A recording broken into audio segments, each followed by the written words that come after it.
Call the meeting to order. Here at the library, we don't have individual microphones, and the two microphones we do have being used for amplification in the room. They're just being used for filming purposes. Is there a mic at the podium? Okay, so anyone that'll be speaking at the podium will loan you Sean's mic, so that will be picked up. So we'll note that all the commissioners are present, and first item of business is the order of business. Are there any changes to the order of business? President Johnson, I'd like to suggest two changes to the order of business. First one is item 4C, planning and zoning commission appointment. I'd like to make that on the city commission meeting. We have two openings on that board. For that position, and we may be able to bring both at the same time. Okay. And then the second item would be the financial report, item 4D. All of the materials have been provided to the city commission and to the public, so we'd like to delay the actual report itself until the next city commission meeting. Mr. Gillespie has been dutifully working on the budget, and he'd like to give you a fully informed report rather than something quickly made. All right. Any other changes? Those are the two changes that I would recommend. Okay, we'll defer item C to the next meeting. With those changes, we will do a motion to approve the order of business. Second. We have the motion and the second discussion. Not all in favor, say aye.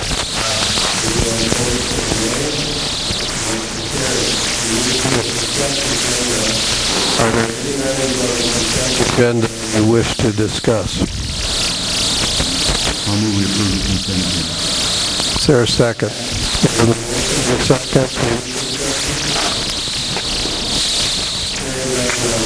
Go ahead. Mr. Jackson, Mr. Altman, Mr. Steiner. So the motion carried.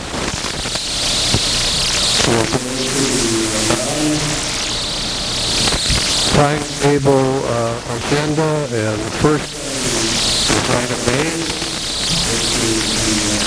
reading of the revisions.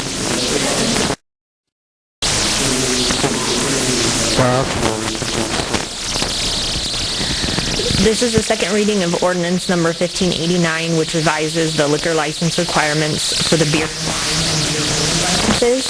It exchanges the restaurant requirement from the beer-only license to the beer and wine license. City staff believes that it is more appropriate for the beer and wine license to require the restaurant component while not requiring such for the beer-only license. No modifications were made since the first reading. Staff recommends approval of the second reading and final passage. Thank you. This time, if there's anyone from the public that would like to comment on this proposed ordinance number 1589, you may do so now. Just come to the podium, state your name.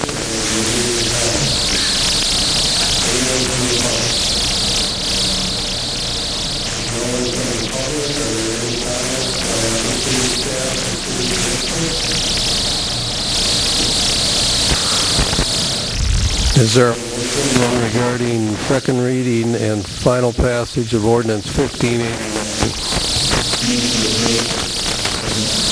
We have the motion to approve and the second reading discussion.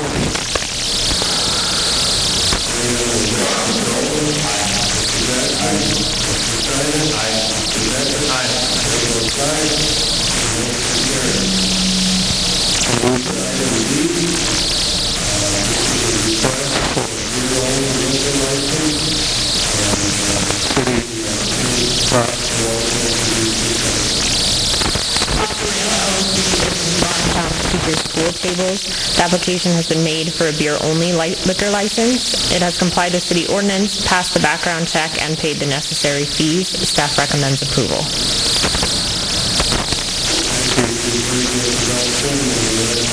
Any comments or questions by commissioners?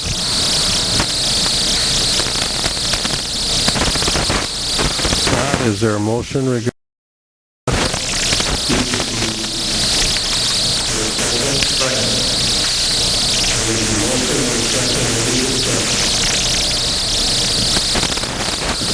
Hearing none, then we'll go ahead and vote. Mr. Jackson, chair votes aye. We'll go down to item E. This is another ordinance.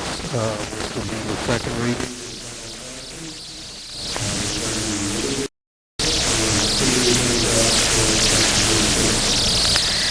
This ordinance updates section 23 relating to motor vehicles and traffic, including recent revisions from Senate and House bills. It combines the duplicative truck route sections and adds refusing to halt for a police officer and possession of marijuana paraphernalia to Chapter 25 relating to offenses. Minor revisions were made since the first reading based on the comment from the Commission to include references to the Century Code for the fine amounts rather than listing the fine amount in the municipal code. Staff recommends approval for the second reading and passage of Ordinance 1590.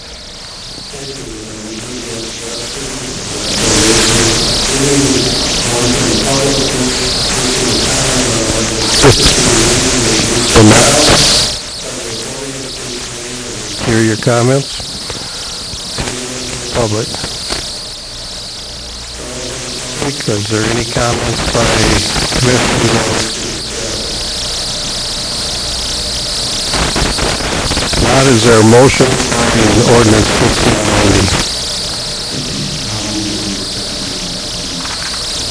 1590? We have the motion, the second. Any discussion? Hearing none, we'll go ahead and vote. Mr. Jackson, Mr. Altman, Mr. Decker, Mr. Steiner. The chair votes aye, so the motion carries.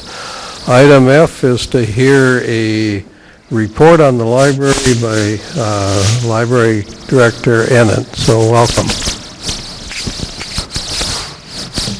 So PowerPoint? The PowerPoint.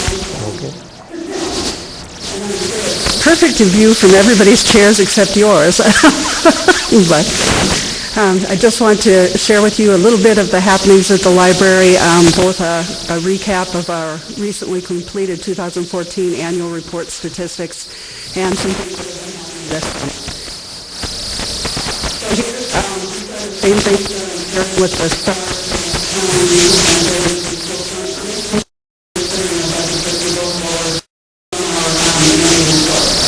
So 2014, we had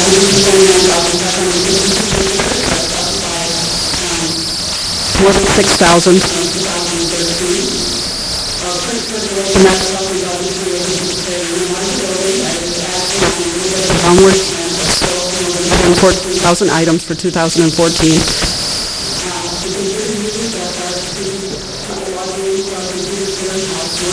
And you can see more than 15,000 hours use our computers last year, and that is our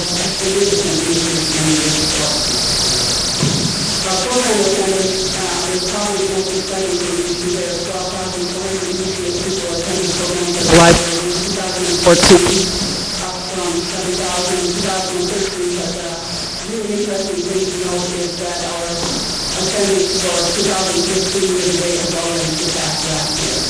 So we're excited about continuing interest in use of the programs we're doing here. And then last, a new statistic for this year that got added into our state annual report showing what this year has been of our e-book and e-audio. And that is something that I didn't predict, but I would guess is growing, but we really haven't had those numbers before. So that is the new on this fall. I always like to include this in every presentation I do this to remind people that we do have a presence on Facebook, and every week we put out a schedule of events we're having at the library. So if you want to see what's happening this week, or if we have notices or changes, that's always the most place to find it. We do, of course, also publish those in the calendar available at the library and those other various ways. This is the up-to-date place to find that, and also pictures of a lot of bleeding off the top, but this is from our summer reading kickoff. That was the first Sunday in June this year. A pretty good guesstimate, actually. There's in and around that day. It's hard to know exactly for sure how many there are. We kind of tried to count by how many people we gave out water bottles to and that sort of thing. Especially with the pictures I'm pointing out, and I want to thank all of our teams that helped us that day. Superheroes kind of was our theme for this summer, and so we had a lot of people join us. The fire department, the police department, they came and allowed kids and others to talk with them and see their, etc. You can see we had a packed room for the puppet show that was here that day, actors from the Alice in Wonderland, so it was a fun, busy day that day. And then now these are our numbers as we've just finished up our summer reading program for the year. So we had 1,109 people actually in total that signed up for the program. Not everybody always finishes and participates all the way through, but that's how many people came and took literature from us at least and signed up. What's really exciting is to see how much our 0 to 4 early literacy program continues to grow. I would think that should be topped off at some point, but every year there's more than the year before. Those activities, they have a little sheet that has 10 activities on it. And so they read a story, they say their ABCs, they sing a song, they count, and it's all of those things that you encourage a parent to do to help their kid getting ready for school. If you look at that, an awful lot of kids that a parent or somebody was doing those things with them every single day this summer. And so to us, that's really exciting. The next age group of kids, 5 to 10, and there we have them log their participation in the number of minutes they read. They turn in a reading log for every 100 minutes. And as you can see in total, more than 170,000 minutes of kids in that age group that were actively reading as part of our program this summer, averaging 582 minutes per child. Of course, some are a lot more, and some not quite as much, but pretty exciting. For our teen and adult programs, again, not quite as many people sign up for those, but the ones that do are pretty active. I especially like to see with the teens, those that turned in their coupons averaged 11 books a piece. And our program does run for 8 weeks, so that gives you a little better idea of what we're talking about for a time frame for reading those 11 books.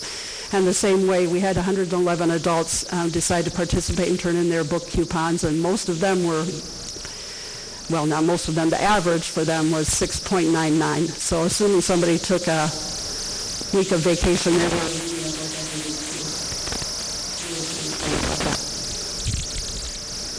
couple of slides here just to show you or to remind what our regular ongoing all the time activities are. The Tiny Tots, that's the 0 to 2s, and we have a special story time for them at 9:30 every Monday. And then for the regular preschoolers, we actually do a program both Tuesday mornings and Wednesday afternoons. So that gets that real active early we were showing you opportunities to come and meet as part of a group. I told you our programming is already this year exceeded last, and I've just listed here a few of the different kinds of things that we're doing for programming at the library. There are the STEAM programs that we do all summer. That's your science, technology, engineering, math, and art. So that's what the way that the STEAM is different from STEM. We do have a Lego club that meets here twice a month. They pack this room. It's a lot of fun and a little bit almost too much, actually, when you come down here. But the kids and lots of adults are having a good time with their children during that time. We do chess. We have a teen group, family movies, book club for adults, and other adult activities. And I'll just say once more, check our Facebook page and our calendar, and you'll see there's lots and lots of things for every age group at the library. I put this slide in just to point out something and to say a big thank you to the Dickinson Museum Center. We've been working with them. Our summer themes kind of overlapped, and we did some activities together. They came here, and we did some opportunity for people to learn about heirloom plants and did some planting here. That was early this summer. They did come and their photo booth for our summer kickoff. And our one of our librarians, it's actually been a different one each time, has been doing story time in the Shipley Schoolhouse during their picnic at the park. So the other thing that I don't have a picture of, seen the newspaper article, but we have done a kind of a prototype of a story walk up there. Been really interesting. I've had a letter from a Rotarian from Idaho who was stopped in town that day and had seen our story walk and wanted some information because they want to do one too. So anyway, kind of exciting. And once again, thanks to the Museum Center. Well, I gave you our annual statistics, but I thought maybe I'd just go and show you June and July this year for something a little bit more.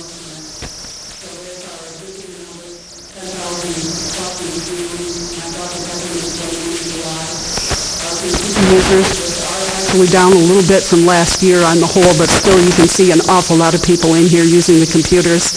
Just for fun, I put in our high numbers on the particular day each month. So 164 on June 4th was our high number of the summer.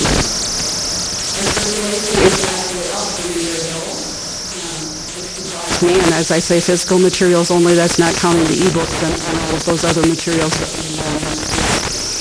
books and videos, really.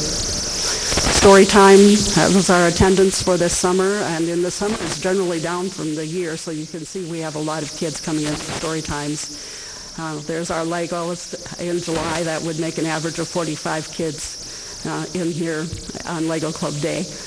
And then we show movies on Friday afternoons for a free family activity too.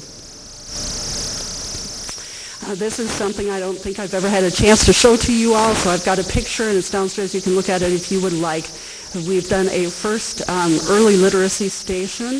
The foundation paid for it, and we're looking at doing more of these kinds of things. What this is for the preschool kids school preparation. So you can't see the picture very well on here, but they are playing a little game learning letters. And as you can see, 3 little guys having a good time together doing that. There are a number of games. There's more than 90 different games actually on this machine, which is not internet connected, so it's dedicated just for this purpose. And as far as I know, I think it's the first thing available for preschoolers in this town that has both Spanish and English interfaces complete. So we're pretty excited about that.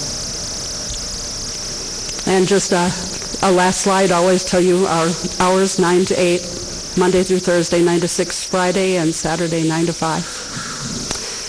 As I finish, let me say thank you so much for the support we get all the time from the Commission, and we look forward to continuing to serve the community for a long time. Questions? Questions?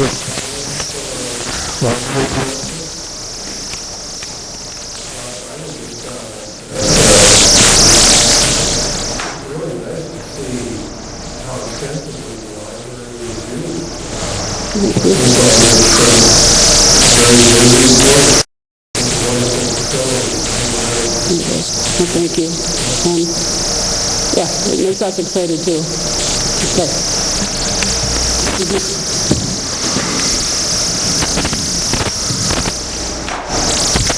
Okay, it's 4:50. Time to and this will be introduced by City Administrator Kessel.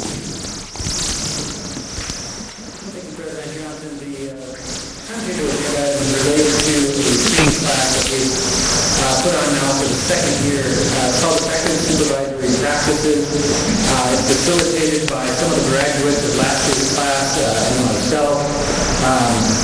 Some of the things that we go over are roles of the supervisor, ethics, strategic planning, working with the budget, team building, communication, accountability in the workplace, evaluating performance, leading change, quality customer service, and so on. So it was implemented because we're working in an environment of about 1.5% unemployment. It's very difficult to get staff, and so we wanted to provide the staff with some additional training and resources to try and build a skill set. It's a recognition that our staff really is our future, and we want to do everything we can to make sure that they have all the skills to be successful. We have more graduates. today. I wanted to recognize them with a small token of our appreciation for the amount of time that they put in. We met for approximately 16 weeks, every week, or almost every week, and they did a great job of not only attending, but participating in the class. So as I call your name, please come up and receive your award in recognition of being a graduate of the Effective Supervisory Practices class. The first is Robbie Mori in our accounting department.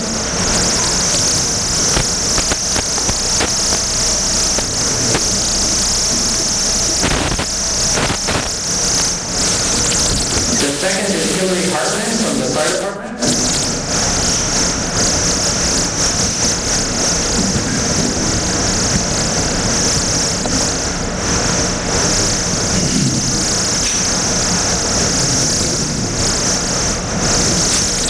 The next is Aaron Meyer in IT and filming.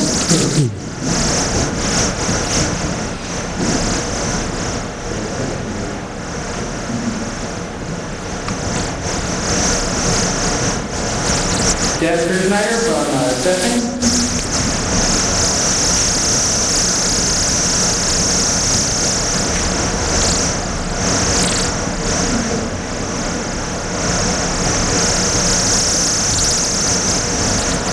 And Leonard Twin from Buildings and Code.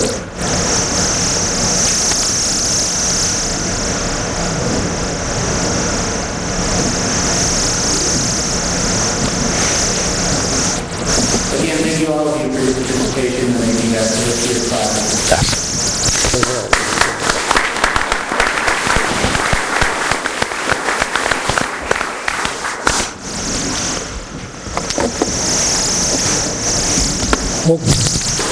Okay, let's and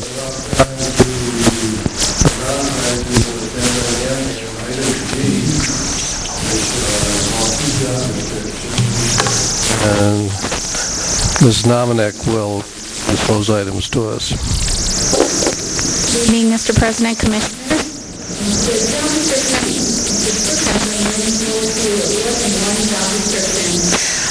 Prior to today, for the sanitation operator, and we're asking to split this up into two job descriptions for a couple of reasons.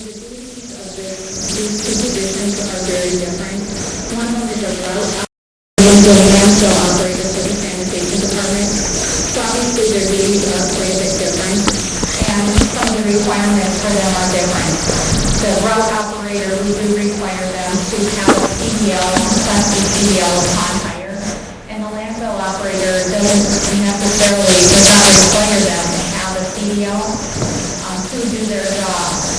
We are going to require a CDL within 6 months of hire just to make the department run more smoothly. We have more opportunities for them to help out in other areas if they have that CDL. So we want to recognize that the landfill operator is primarily heavy equipment operating, where the route operator is running a garbage truck on a daily basis. So that is the reason for the two being split up. The one being split up into two does not change their rate of pay or their classification in the pay grade. Okay, thank you. Any comments or questions by commissioners regarding the changes in the two? If not, we'll take one at a time. The first one is the sanitation route operator. Would there be a motion regarding the approval of this job description? Mr. President, I move we approve job description for sanitation route operator. Is there a second? We have the motion and the second. Is there any discussion? Hearing none, we'll go ahead and vote. Mr. Steiner, Aye. Mr. Decker, Mr. Jackson. Chair votes aye. The motion carries. Then we have the sanitation landfill operator job description. Is there a motion regarding this item? Mr. President, Mr. Steiner. move we approve sanitation landfill operator job description. Do we have a second? I'll second. We have the motion and the second. Is there any discussion? Hearing none, we'll go ahead and vote. Mr. Holman? Mr. Decker? Chair votes aye. Motion carries. Ms. Nominack, you're on a roll. We got a little bit of time, so why don't you give your HR hiring report?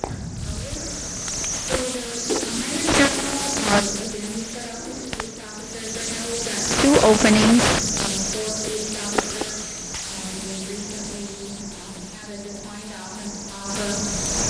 For one more position and one background page for the other, so we'll be opening up position this week again. We have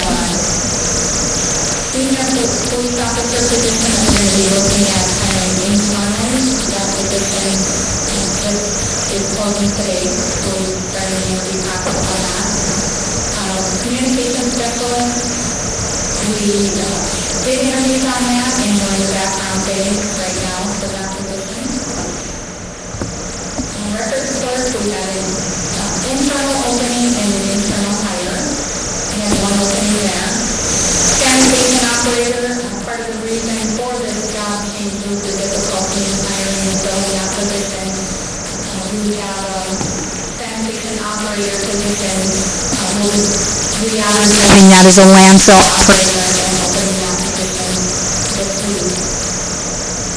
Street maintenance operator, we did fill all of our positions there. We just recently hired 2 employees for street operator. Wastewater operator, we did fill that position as well, so now our wastewater treatment plant is full for operators at this time. Museum assistant, we brought a candidate in for a second interview, and that's where we're at with that position.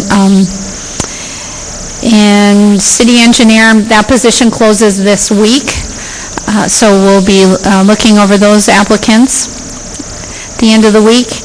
We will be advertising or have open fire department administrative assistant position. It's a new position for the fire department, new full-time position. Right now they have a part-time limited hour position helping them, but with the opening of the new safety center, they had approval for a full-time position this year. So we'll be doing interviews in a couple weeks for that. Seeing a nice number of applicants come through for that. And that's all we've got open at this time. Any questions? Thank you. Any comments or questions?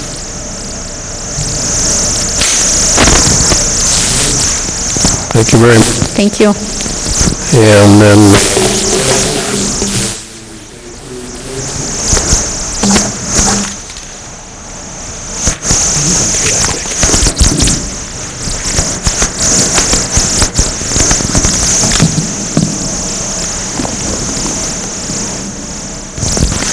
Thank you, President Johnson. In the second quarter of 2015, we recorded 10 employee injuries with 6 of those requiring medical attention. This brings our mid-year injury total to 25 with 10 requiring medical attention. This is really good news, comparatively speaking. When we look at last year, we had 38 injuries and 16 requiring medical attention at the time. So I'm glad to report that our injuries are down, and those requiring medical are they're slightly higher, but the total amount is down. But no lost time injuries. So these have been very superficial, and people have been able to return to work very quickly.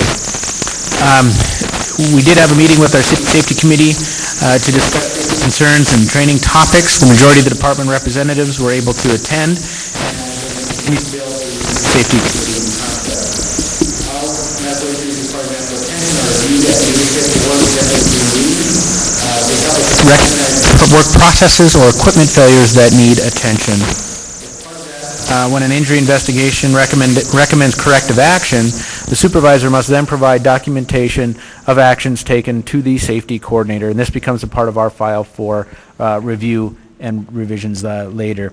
I want to say that Chief Sivak is our safety coordinator. He is the one who compiles these reports, and he does a nice job of making sure that our safety program is well documented and that we do follow up on each incident as they are reported. So that concludes my report unless there's questions. City Administrator. All right, we have a 5 o'clock timetable agenda item. It's a request to address the commission by is Mr. Mike Stottinger, but this isn't Mr. Stottinger, so.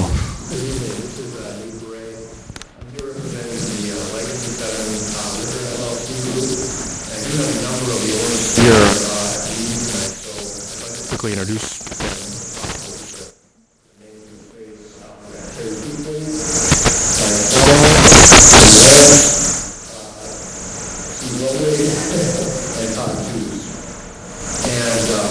This group is in the business of owning and operating liquor stores, and they recently purchased 2 stores along with the license that go with those, and we want to thank the Commission for doing those license transfers that recently went through.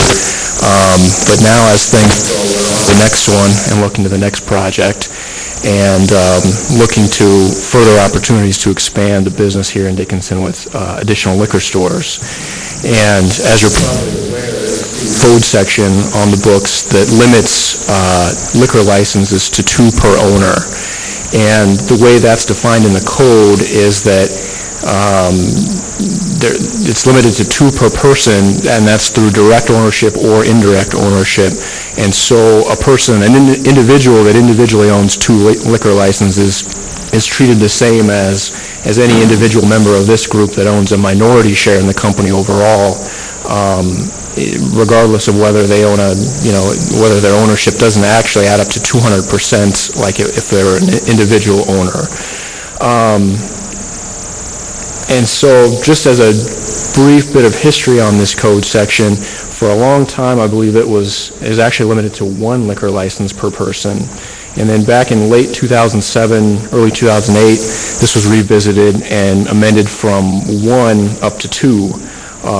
Although it was considered whether to remove the cap completely and just go to an unlimited system where there was no cap on individual ownership of licenses, as there are a few other cities in North Dakota that have that system where they don't actually have a cap on the number of licenses in the city that can be owned. But what was ultimately decided was to settle on 2, and in looking back at the minutes at that time, it was characterized as testing the waters with limiting it or increasing it to 2, with the thought that future commissions could consider additional expansion of that cap if there weren't any problems and when the time was right. And that was back in 2008, and I think everybody's aware that a lot has changed in Dickinson since 2008. The city's grown substantially. In this particular area, there's been a couple additional issued and added.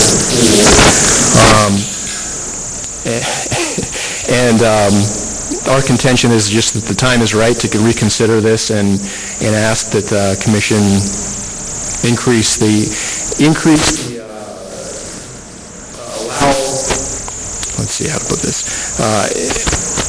increase the amount of liquor licenses that could be owned, particularly by this company, whether that's, a simple increase in the cap from 2 to a higher number, or, getting into, the actual minority ownership. We're open to suggestions. We're looking for ways to make this work. And just in conclusion, this is a group of local guys. They're all live around here. They're interested in investing a potentially significant amount of money into the community with fixing and renovating these stores, and would like to do that for additional stores if they get the chance. And we just appreciate it if you guys would consider amending the code in this way.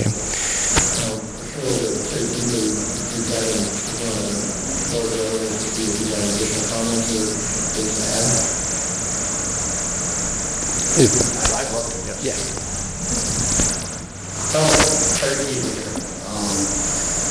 We're a group of local businessmen, live here. I've been here for 52 years of my life. Right now, we've got an offer on the table trying to buy out a large box company that has been making profits in Dickinson, and of course taking the majority of these profits out of the city, out of the state. We're here trying to better our city.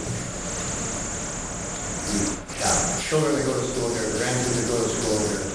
We are local, and we want to do better for ourselves and our community. So we are asking for help so that we can get this changed, so that we can operate more liquor stores, more local businesses. I'm open to any questions.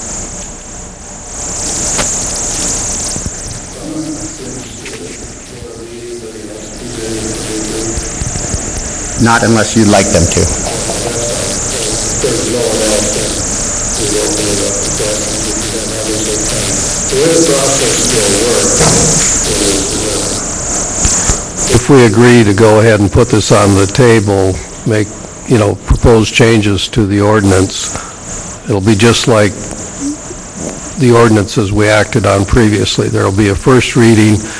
This is likely to be an ordinance that there'll be quite a bit of public conversation on, so there'll be at least one public hearing, maybe more, and then there'll be another hearing of second reading and final passage. So there will be lots of opportunity to comment going forward.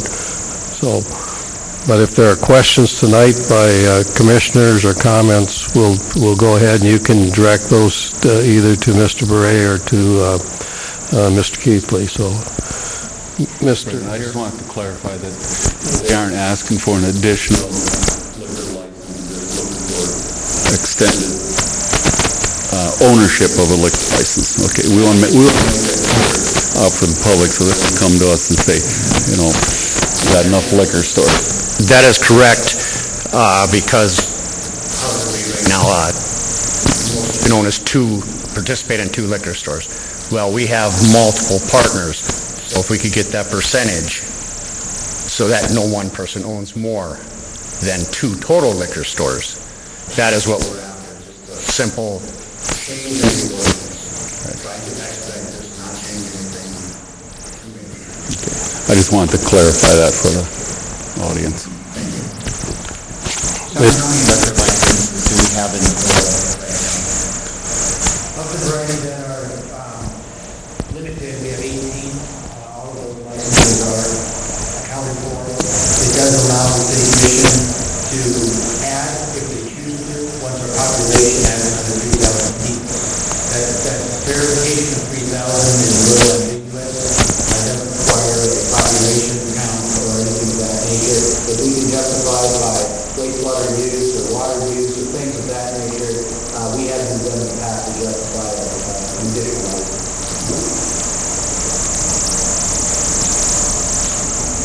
Question for anyone who have looked at this. I can have you done research? Anybody that you can tell us why we have the limitation of two? Commissioner Jackson, as Neighbor indicated previously, back in 2007 or 2008, the City Commission had decided at that time to increase the liquor license from one ownership interest up to two. Prior to that, I couldn't tell you for certain why the city had just the one requirement at that time. Based upon research and when you're dealing with liquor licenses, obviously the city has, and liquor and alcoholic beverages in general, the city has an interest, obviously, to protect the health, welfare, and safety of the population by limiting these licenses if they choose to do so. Neighbor Ray did, in our discussions with him, provide us a list of other cities in North Dakota and the requirements that they do allow, and some of those cities do Bismarck, Glencore, and why not. And you'll see that each of the cities are a little bit different, but the city does have a discretion in doing and placing limitations on alcoholic beverages licenses. I assume, though, that it must be born from a concern of business monopoly, I would presume. Make that assumption. I've not done the same level of research that Mr. Burke has done in this Swenko, but I believe it's born out of that exact thought, is that they are a monopoly of sorts. You have 18 people, or 18 licenses, all and if you have one owner, then they could control the market, so to speak.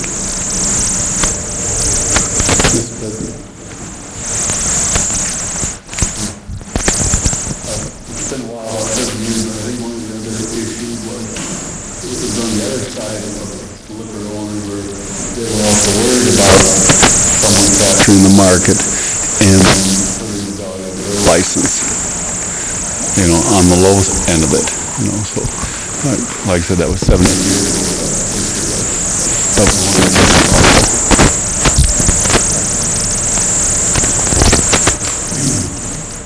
But the amount of the 3 big boxes owned right now, am I correct?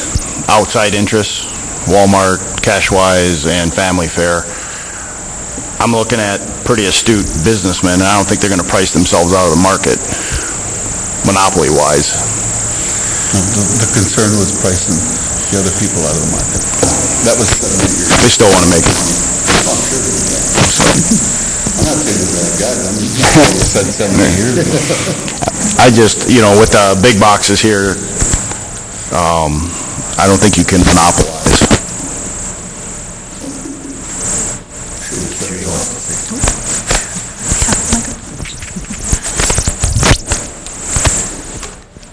Our intent is not to monopolize, to become profitable, keep more money in the local community.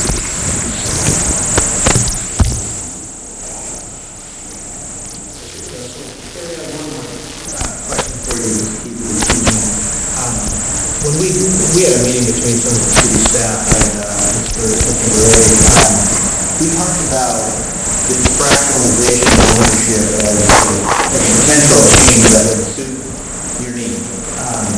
One of the things that was talked about is what would be the minimum fractional ownership that you'd be interested in? Because we still have to do an administrative process to make sure that all those owners have passed the test, so to speak, background check and so on and so forth. It would be quite cumbersome if you have 15, 16 owners involved in a group for city staff to conduct those kinds of background checks. So I'm curious if you have a thought with regard to the minimal fractional ownership. Right now, the fractional ownership is set at maximum, but Not to say that we couldn't want to invite another partner in, at a later date or something but we have to live by a statute. that you would put forward, that just to get this going and move forward. Mr. King, would anyone more have more than 50%? No, sir.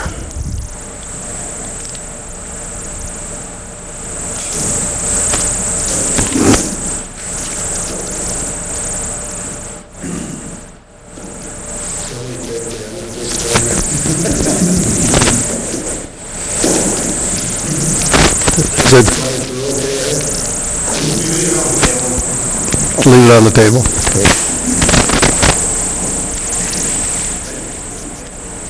I have no objections to bringing ordinance forward to go through the process.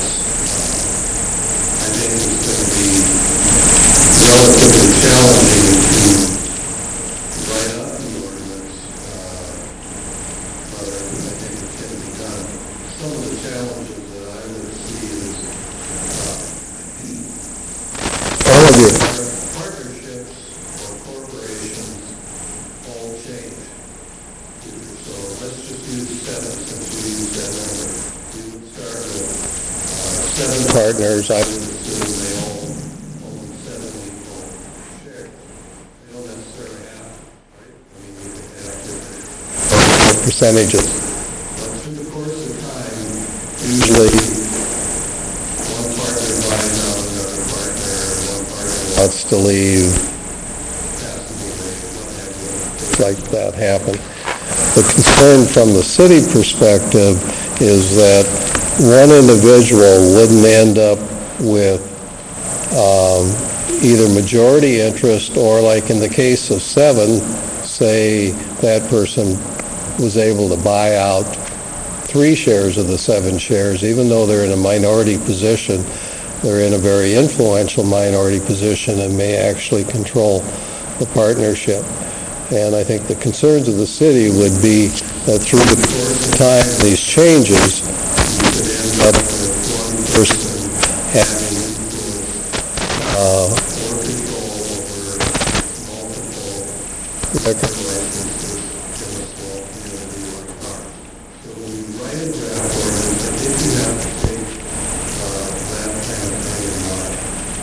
The other thing is when we make comparisons between cities, what I recall from the 2008 discussion we had over the changes, and as I recall, that was quite an extensive period of time it took to make these changes. And when it came to the major cities, no two cities were the same.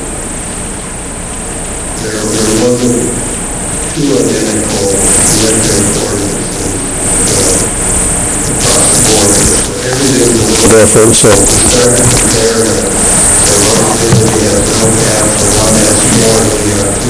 They have to remember that they're not identical in a lot of respects. There's a lot of differences. And the final point that I would make, that I recall from the 2007-2008 discussions, that those who ran the commission at that time, if we do it all over again, wouldn't duplicate what we had. You know, what we had really had a foundation for beginning many, many years ago. And once we started down the path, it's really hard to make significant changes to this, especially if they're going to impact the value of the liquor license in a negative manner. So, those would be some comments that I would make. I would certainly invite your representative to work with the city staff, the city attorneys, and try to come up with a reasonable start. First draft has burned. I do think it will be a challenge. But if you get a first draft, I have no objections to getting the process started. Meeting with all the questions that come up. I am a teacher. I have a sense for the studies and something we haven't thought about, but maybe that'll come out in the process of trying to rewrite the ordinance. The other thing I made a point of, and it's a good point, that you're all local, but you can't restrain commerce or trade with just, local people. So you're writing they appreciate that you are all local, that you have community's interests at heart. At the same time, I don't think we can write that in the ordinance that somehow you would get preferential treatment. No.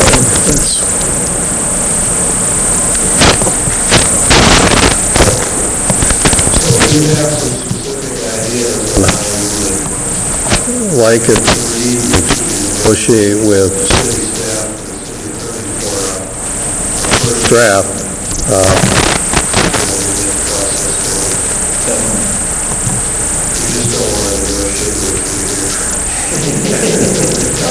The process. We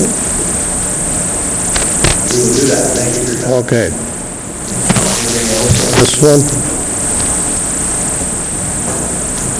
Okay.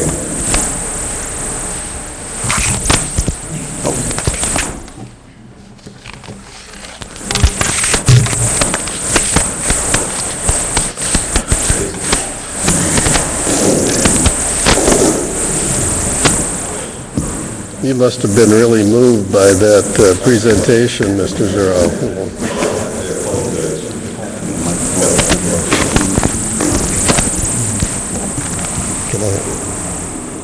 That's what we're missing. Okay, we'll move along then, and we'll go to public safety, and we're going to hear the report by the fire department and Chief Seabuck.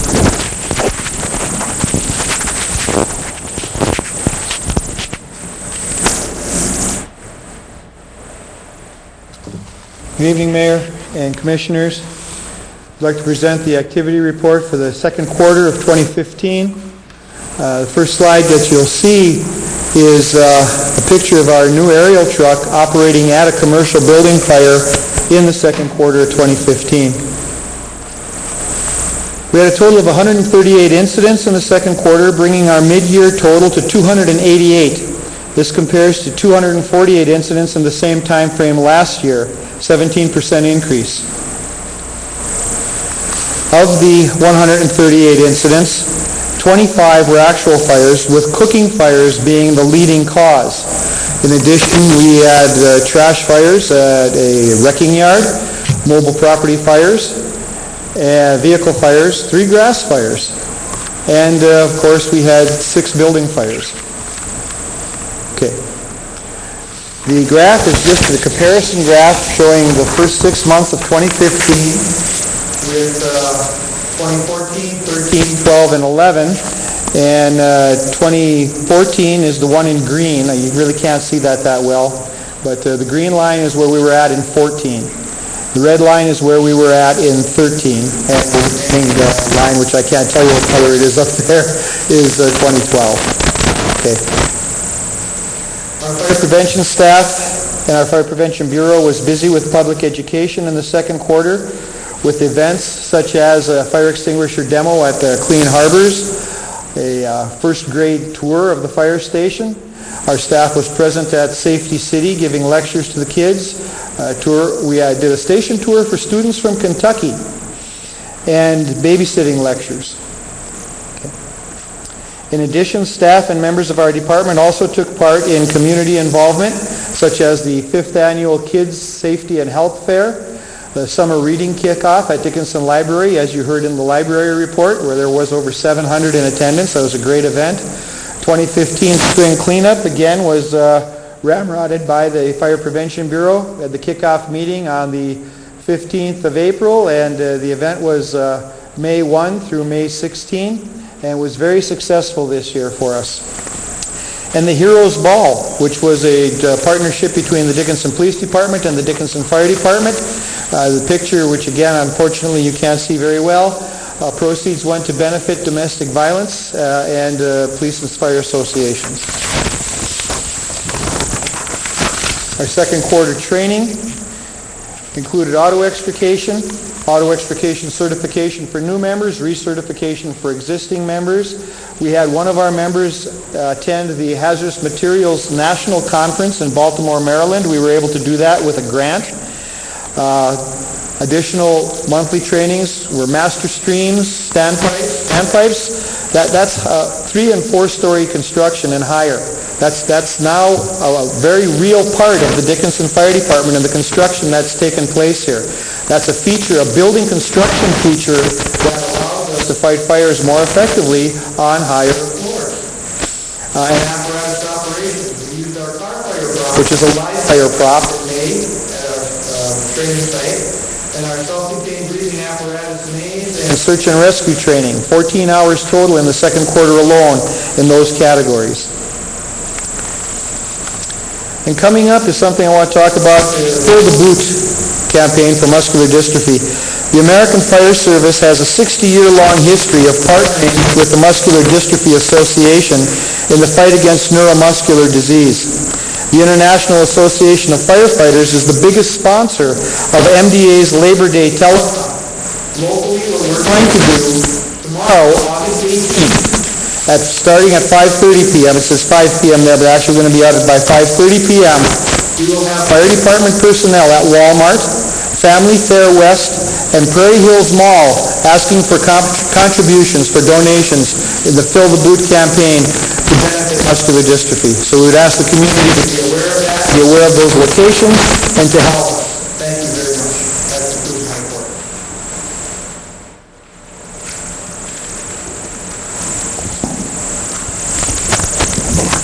Thank you, Chief. Questions for Chief? Chief, you and Chief Dawson in Public Safety Center this afternoon. And I think it's very impressive building.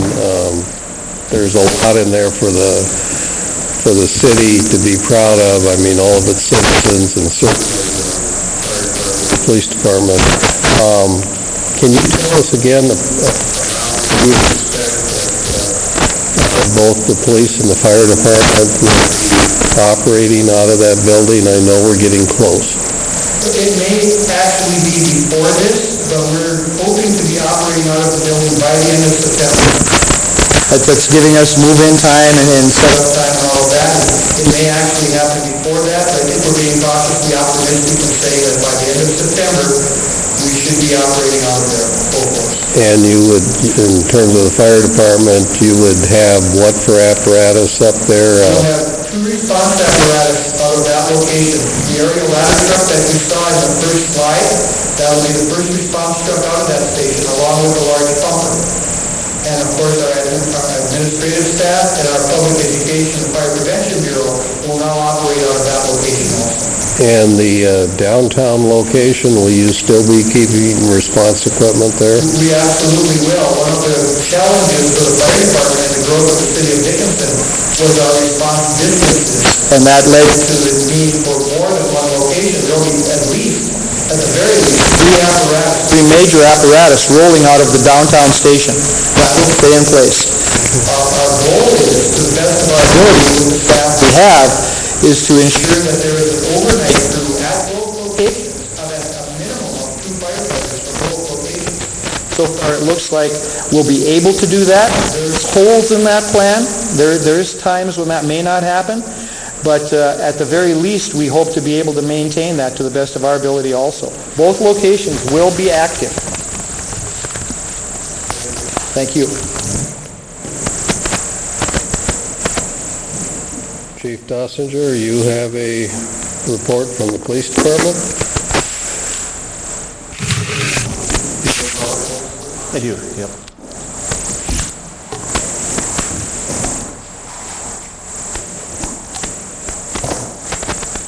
Mr. President, members of the Commission, I have before you the 2015 media report of the Dickinson Police Department. As you can see, one question that comes to get asked is, are we seeing a huge slowdown?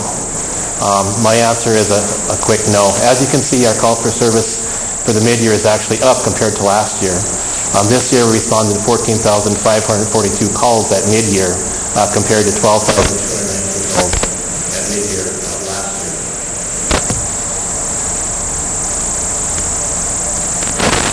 I'll start out with the traffic-related businesses. Traffic stops are more than what we had in 2013, but 9.6% higher than we've seen in 2014. So far, for the first half of the year, we have 2,998 traffic stops that are also conducted. Not only is that important for traffic-related services such as deterrent improper driving, but that's a huge part of criminal addiction work for us on the street. Particularly, getting to know who we have in our community, making contact with that driver.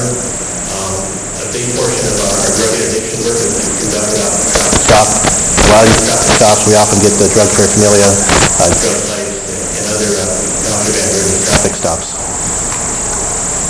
Our traffic warning numbers are up almost 17% compared to 2014. We issued 1,447 traffic warnings so far in the mid-year of this year compared to 1,237 last year.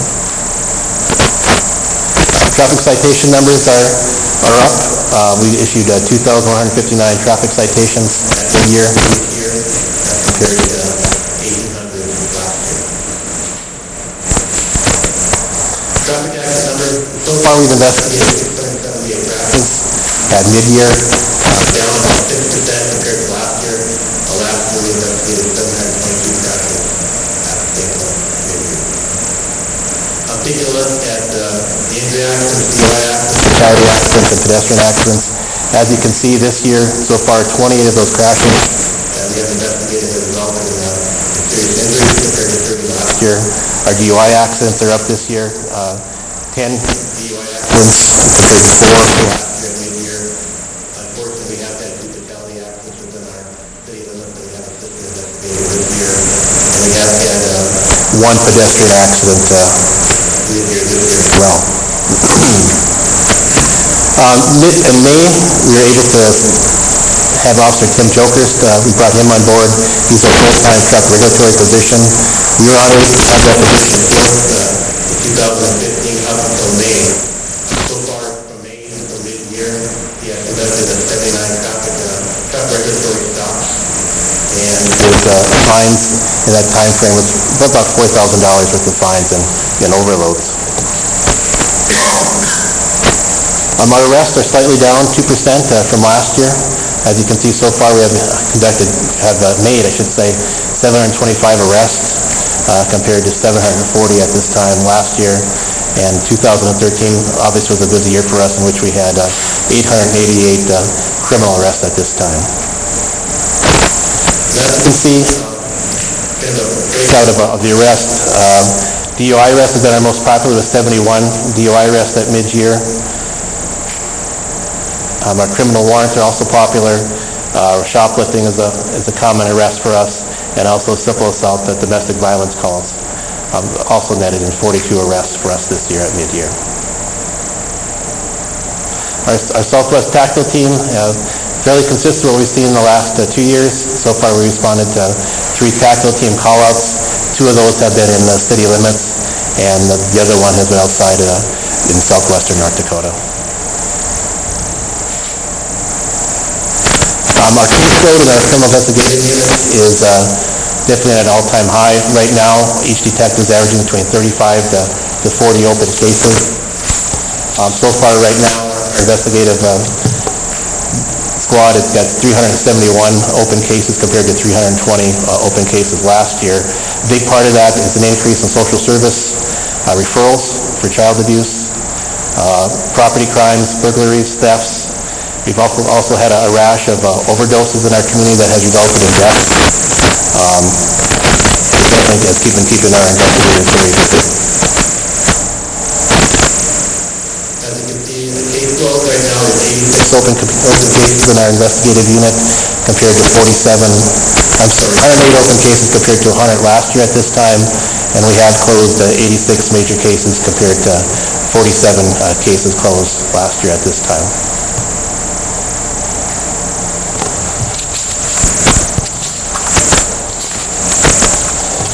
We do have a member of the position of the member of the Dickens Police Department that is assigned to the Southwest Narcotics Drug Task Force.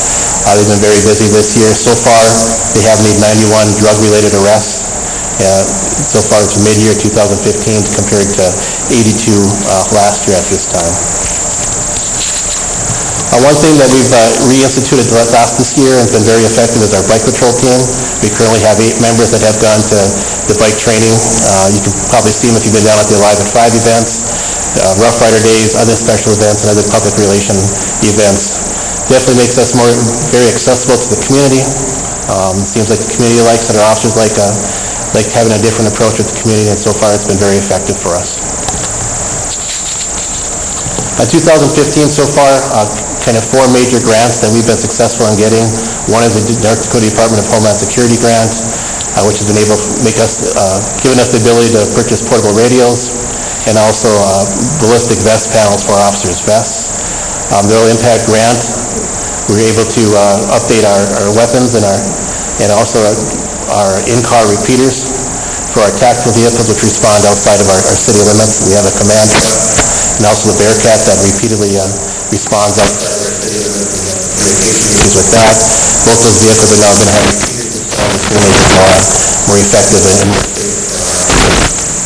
The other big grant for us is the Oil Impact grant, to update our tasers, accessories, and also purchase another single-purpose canine in a canine vehicle as well. Our canines are a major tool for us in our drug interdiction work. We also get them into schools on a regular basis, and also for other public events for public relations. One thing I'm very happy with and very surprised and excited about is we were recently awarded a $200,000 grant from Oil Impact to conduct training based out of Dickinson for law enforcement agencies across the state, especially agencies in oil country. So we're looking at bringing some huge trainings into Dickinson, and no better timing to highlight our public safety center, in which we have a beautiful classroom to do that. Are there any questions?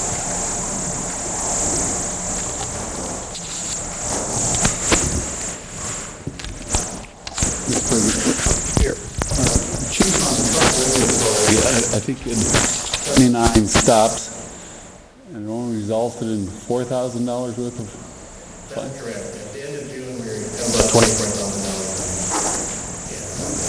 One thing that we had a new truck regulatory officer, so several of those months he was actually under training, and then the wing of the truck regulatory officer, the Highway Patrol, and the Sheriff's Department. So there was a training period there as well. So you're probably looking at about 2,000 of him being on his own.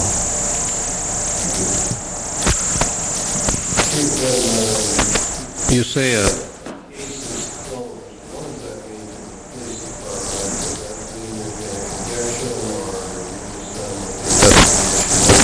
That means when we have criminal investigation, we have sent it up to the state's attorney for review of charges. An arrest warrant has been issued for that individual, or they have declined to prosecute that matter. other comments or questions?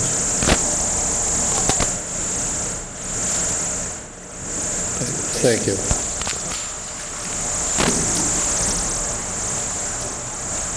Next, we'll hear from engineering. Okay.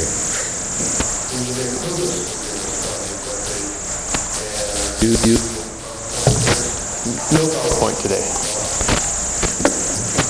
Mr. President, Commission, briefly want to touch on some project updates we have. Some of you got to see some of the progress we've been making on a few of our higher profile street projects today when we visited the Public Safety Center.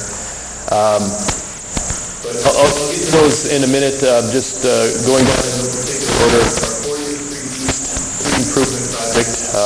This is the one off of Highway 22 by Two's Construction and the Hub C-Store. The road closures remain in effect as of last week or a week and a half ago. Also closed down 40th Street going to the west, on the west side of Highway 22 for a utility bore.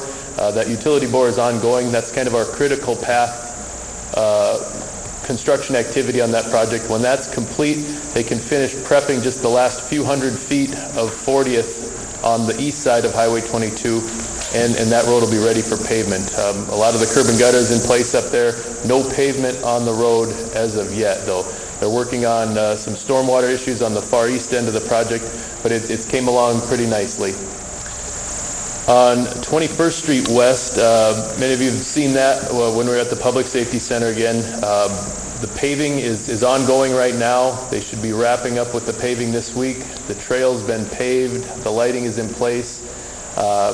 We moved the completion date on that project up from November 1st to August 24th, allowing them to shut down that road. So as of right now, they're meeting that completion date, and that road should be open to traffic within a week. So it's nice to see one not completely finished, but open to traffic. So that'll free up some of the east-west traffic movements on the north side of town. 15th Street is the new construction west of the bypass over in the Menards area in between Roars and Myers subdivision. 15th Street is complete. We just had a walkthrough last week. There's a few minor punch list items to take care of, but that roadway is open to traffic, so I know that the fire department will be happy to hear that they have a paved street out to access some of that area to the west.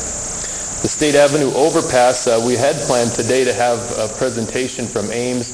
Maybe not the best venue for that, so they're planning to come and present their progress and their schedule for that railroad overpass at the commission meeting right after Labor Day. Project's moving along very good. There's some tight timelines to meet with the railroad. The railroad's going to come in here in a few weeks and do some track work, so they had some things that had to be finished on the front end of this project. Utility installations are ongoing. They're working on the street behind MDU and Southwest Grain. A lot of activity, nothing on the bridge yet, and I'll let Ames in a few weeks present more detail on their schedule. The Highway 22 landscaping project, we started this spring. There was a conflict with another DOT project in the Highway 22 right-of-way, so they had to hold off on some of the planting. Right now, they're scheduled to come back next month, the week of September 14th, and finish off those plantings. Right now, the contractor comes out monthly and does a maintenance review of the project, waters the trees once a month, and they'll continue to do that into 2016. West Side 24-inch dedicated water main, this is Along the West Business Loop, that is substantially complete. They did a walkthrough several weeks ago on that project, so Right now, we have the ability to get water, small quantities of water, but we'll have that connection made from the finished water pump station and the Northwest tank. Most of you have seen that. It's fully complete, the construction of it. All the sections are welded in place. There's a little lapse between the construction of that when they're going to come out and do the painting of that tank, which should happen later this month. On State Avenue, north of 21st Street, some of us drove that today. They do have pavement in place from 21st Street north up to the Public Safety Center. So there's access there. The concrete intersection is in place. the road is still closed to through traffic though, so beyond the Public Safety Center, That'll be limited to local access only. The work continues on the north side of the project. But right now, there'll be good access to our Public Safety Center as they're moving in and finishing off that building with plans on occupying, sounds like next month. Our mill and overlay project has kind of bounced around town. We started, if you remember, on Museum Drive, then 14th Street East. They've been working on the south, I guess the southwest part of town in the Heart River School neighborhood. That work is ongoing, but soon to be wrapping up. And the last piece of that project is 15th Street West by the mall and the Astoria. Our plan is to do night paving on that with the amount of traffic that we have on that street. And right now, the last schedule we've gotten from Northern Improvement is that work is anticipated to start just shortly after Labor Day. And that'll wrap up that project. And then a new construction project, a couple of them that have started. One that's a little more visible to traffic is on State Avenue on the north side of town between 15th and 21st Street. Traffic remains uninterrupted. It's a gravel bypass right now. Utility installation's ongoing. That's planned for completion this year. And then the other project that has started recently is our West Gravity Phase 2 for our sewer project. And this is the next getting sewer service up towards the new middle school site. They just started a couple weeks ago. Most of the work is either boring under the interstate or construction off to the east side of 30th Avenue. So it won't really affect traffic or any services to any individuals, but you'll see some construction going on north of the interstate in that area. And then two projects that we've just awarded and just tasked for design would be 29th Avenue West by the new public school, the middle school site, and Museum Drive around the McDonald's area, from Highway 22 out to the Law Enforcement Center. And that project, both of those projects would be scheduled for construction next year. So with that, I could open it up to any questions that you might have about construction activities in town.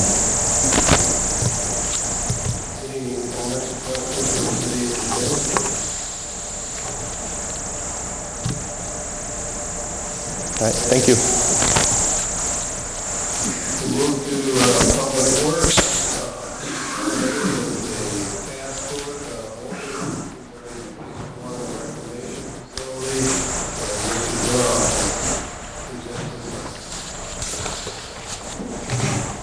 Thank you, President Johnson and Commission. I guess I'll just add a couple things that Craig said. We did task West Gravity Phase 3 that we discussed recently today for the school, and Lift Station 5, I forgot to tell you too, will be starting pretty soon. So thanks, Craig.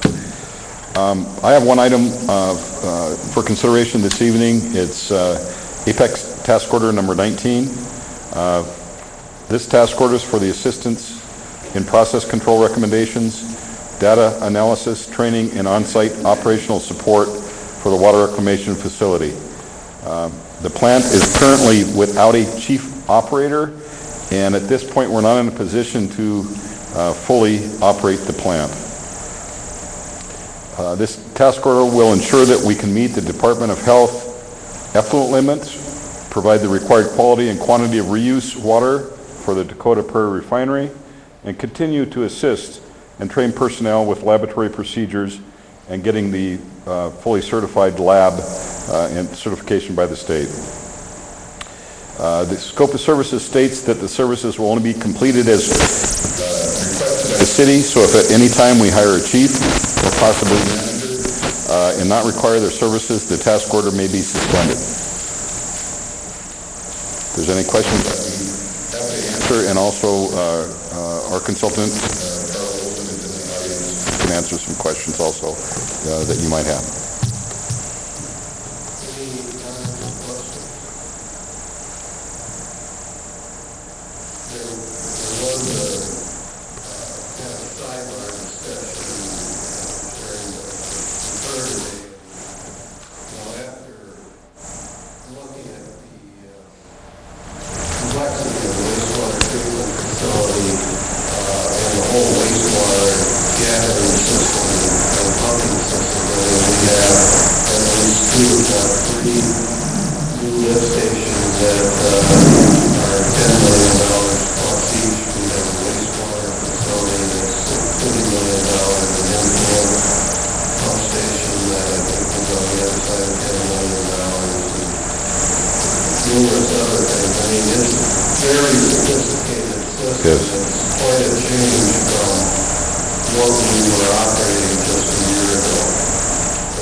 And you'll notice most of these highly technical plant like this plant is, normally you'll have a either higher educated or a lot longer person that is experienced in this.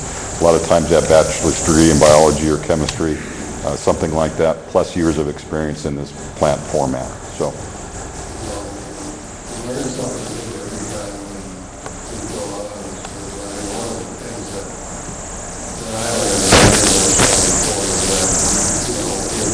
Mistake.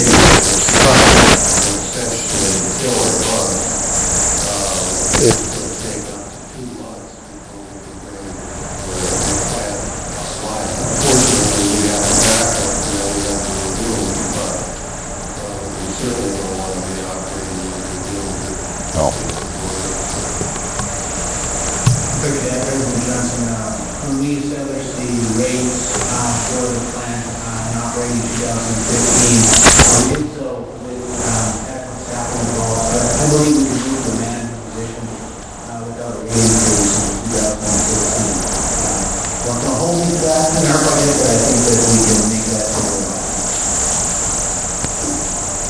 Yeah, in our water study, we did include a couple additional operators for all the new lift stations.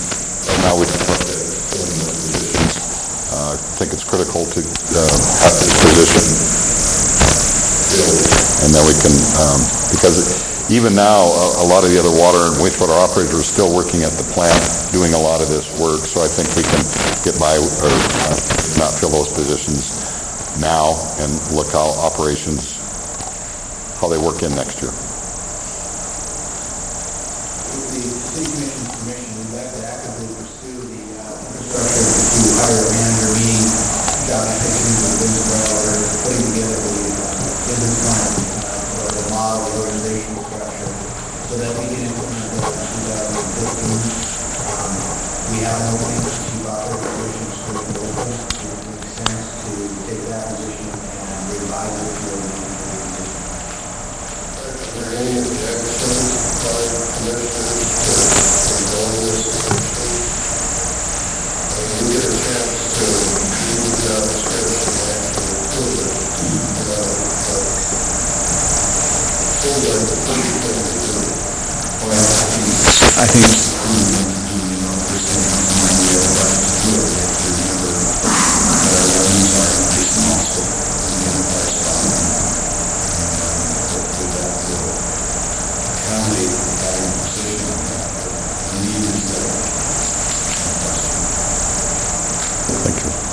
So, I think you have a consensus here, you have support of the commission to go down that path, write yourself a job description, determine the organization structure, and bring it to us. In the meantime, until we have that, we can actually go out and recruit and fill that position. We have to have competent, knowledgeable staff there to operate it, and this task order really is to retain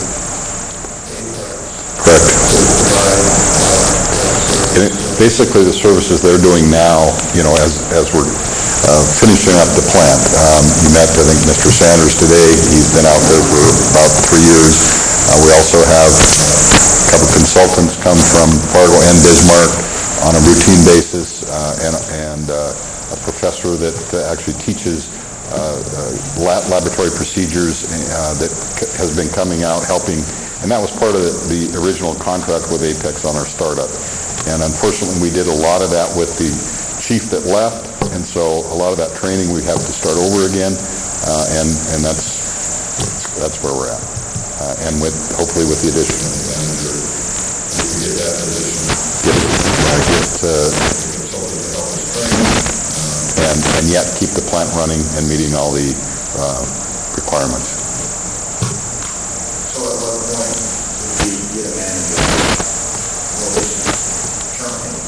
Can we renegotiate the training?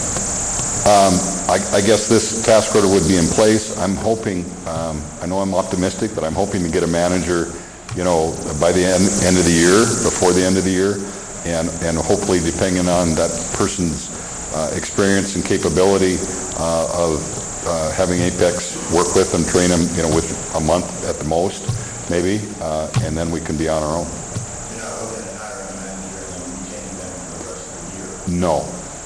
I would like to hire a manager and retain Apex as long as it takes to get that manager up to speed.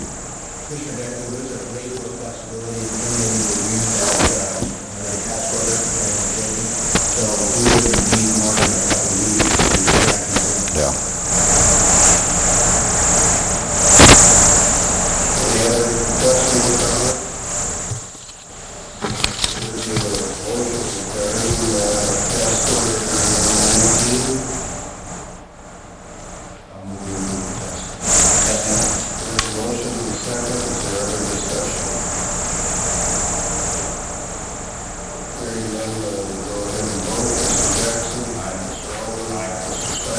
Mr. Decker? Aye. Chair votes aye. Motion carries. Thank you.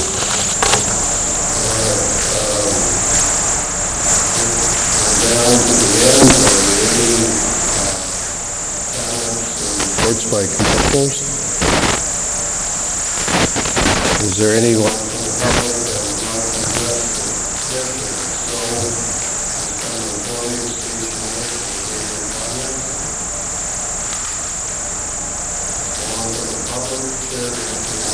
Adjourn.